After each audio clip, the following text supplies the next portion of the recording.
What's up, everybody, and welcome to an episode of Making Some Welcome to episode of Try Not to Cut Your Damn Hands Off. Wood things. I've got a saw and a hammer. Let's make a thing. Today we're gonna make the coolest baby gift you've ever seen. It's actually a little stool. Look at this. Hold on.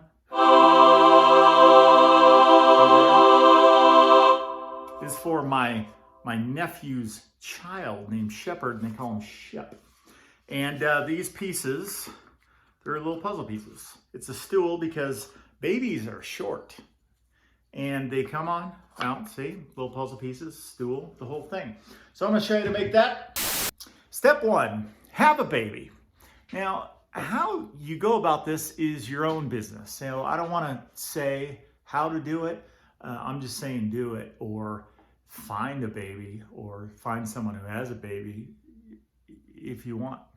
Step two, learn the baby's name. Now that's pretty important with this one because here's the issue. If your sister, for instance, has a baby and names her daughter Jessica, and then you make a little stool that says Larry, it is going to take you, I'm going to say at least a month to convince them to change the name from Jessica to Larry. I mean, that's the only alternative.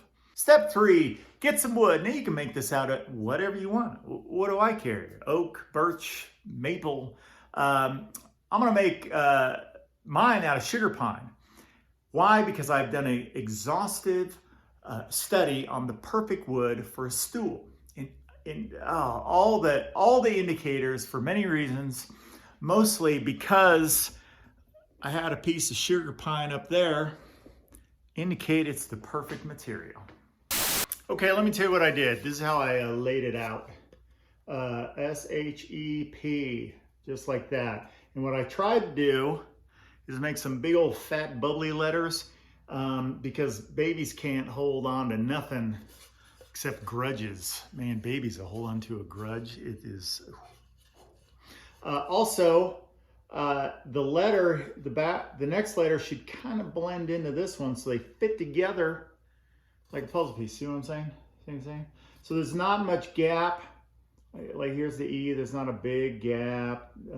H, not a big gap. This S, we're gonna have to work on this S a little bit. It's a little funky looking. And that way there isn't any flex options when babies be grabbing or dropping, because that's going to happen. So we're going to take this over to scroll saw and we're going to cut it out. This is the tension, very scientific. Less tension, more tension.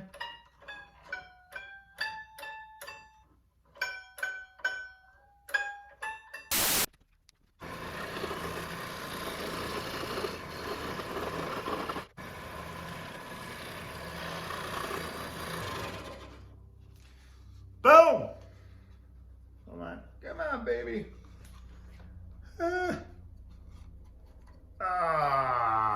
See there? So the first step, get it all around, then we'll just kind of divide it up and make sure they fit together. Fit together.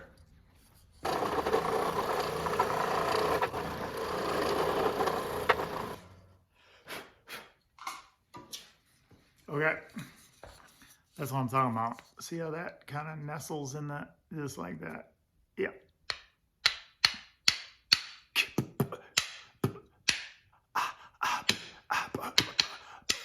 Here we go.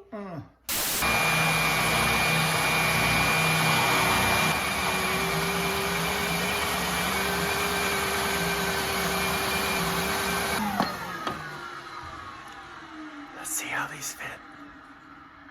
Okay, when you sand these things down, you don't need to take a lot off. I mostly just sort of clean them up a bit.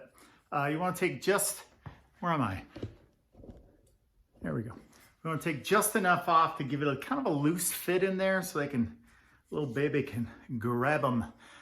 So actually there's some little areas you can't get into, and we want to knock down this edge. So we'll take some sandpaper and kind of clean it up a little bit more. And then we're off to the router. Now what we need to do is make it easier to grab the pieces out of there. Now they're probably gonna just dump it out, fine.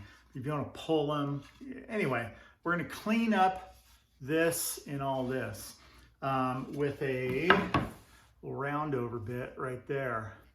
I've got 30 routers, and this is the one I use the most.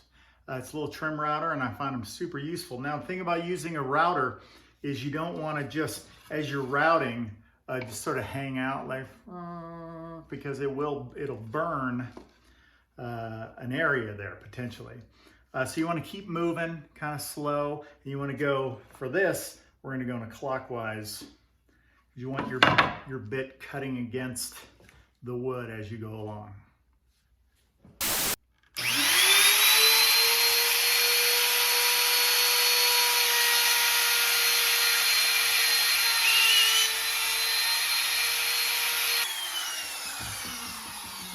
Oh, look at that. See that little, it's a little darker right in here. I slowed down right there. We'll get it with some sandpaper. So what we're gonna do now is we're gonna just glue a bottom right to this. Now this board was already pretty flat. I didn't have to do anything to it. I didn't even surface it. If you got something else, you might need to run through a planer, depending on how big of a joiner you have, that could work as well. So I don't really need to do anything. So I'm gonna cut a piece of Baltic birch. I have the Baltic birch, but also there's no voids. It's a nice, dense, stable, wonderful plywood, and makes it easy to put some legs on it, etc.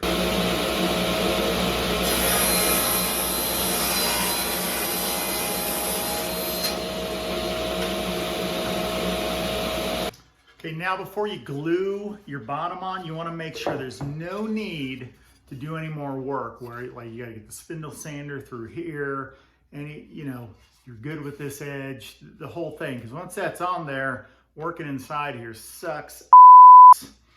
I said before you glue the thing up, what you want to be able to do is take a look here, is lay your piece on there where you're going to glue it, and then trace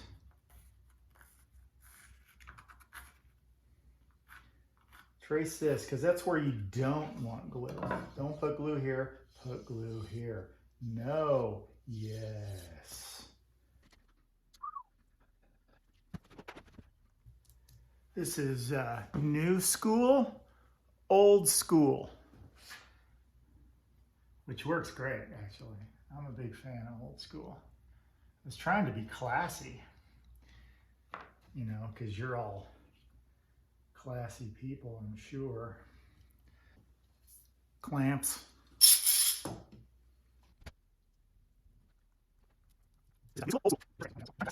Sweet. Okay, we'll let that dry. I don't know, an hour? What do you think, an hour? I'm gonna say an hour.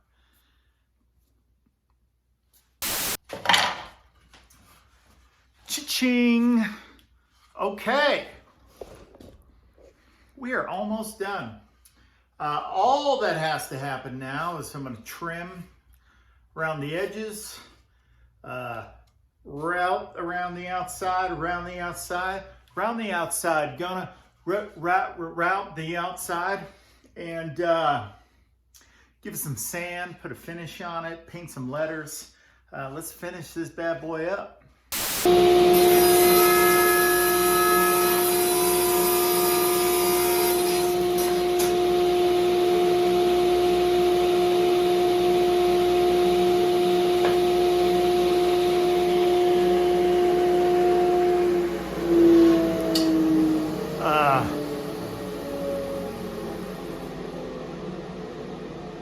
Sometimes helps to have a zero clearance plate in. Just saying.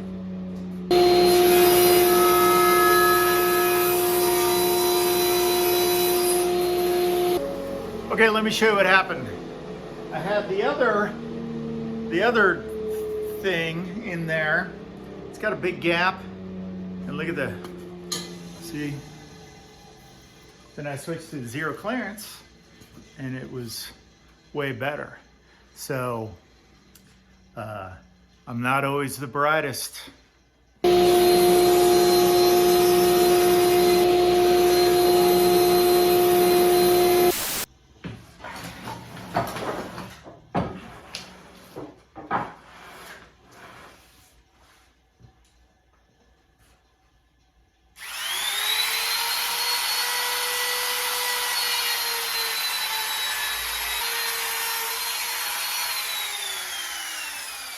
Here's another place the router's gonna you.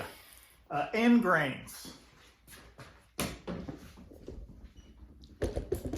Here's the problem. When you come across an end grain like this is where your router's gonna, you do all this work and then it blows this corner out and it ruins your work. Kind of like the bottom of some dummy, I don't know who that was, but some idiot did that. So what you can do is you can put another piece of wood on the edge to keep that from happening.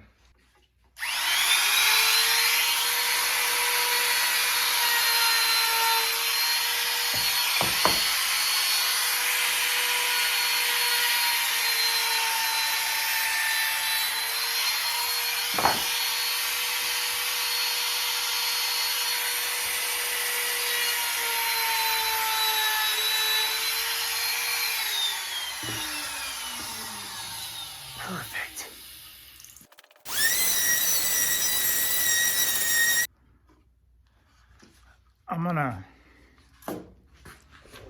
Okay, I'm really bothered by this, so we're gonna try to hide it. And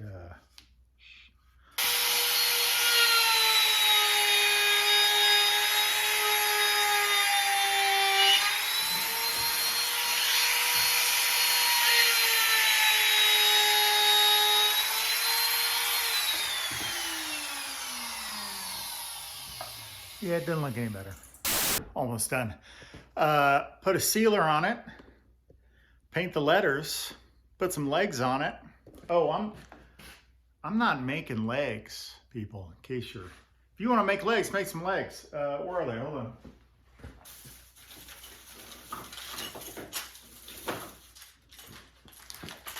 Bought some of these legs here.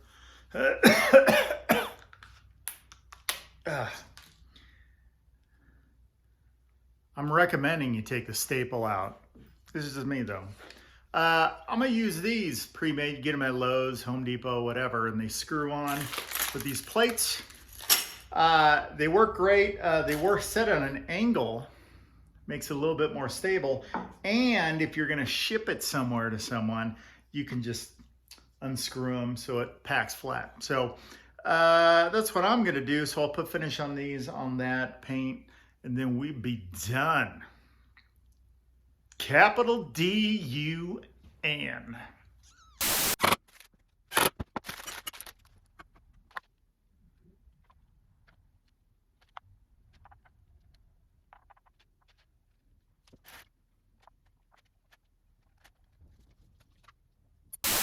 It's the next day and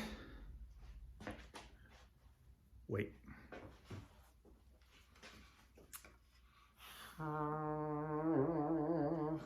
There you go, finished product. You see what I did? So we put there's no we here. I put 3 coats polyurethane on this, painted the letters, and then I went on the bandsaw and cut to define these areas. See, on the E, and then I just drilled a hole there. Also with the letters, you want to kind of sand up the sides in case any paint got on the side. Just clean them up, look a little bit better. But that is it. Make a stool. And here's what's going to happen. You're going to make one for a child, and then they're going to grow up and have a child, and then you're going to make another one and feel really old. So if you like the channel, subscribe. If you're looking below, this is brand new. This is the first video. I'm guessing it sets at 0. So even for pity reasons, just subscribe and hit that little bell, And then someday when I make another video, you'll find out. So thanks for watching. Bye-bye.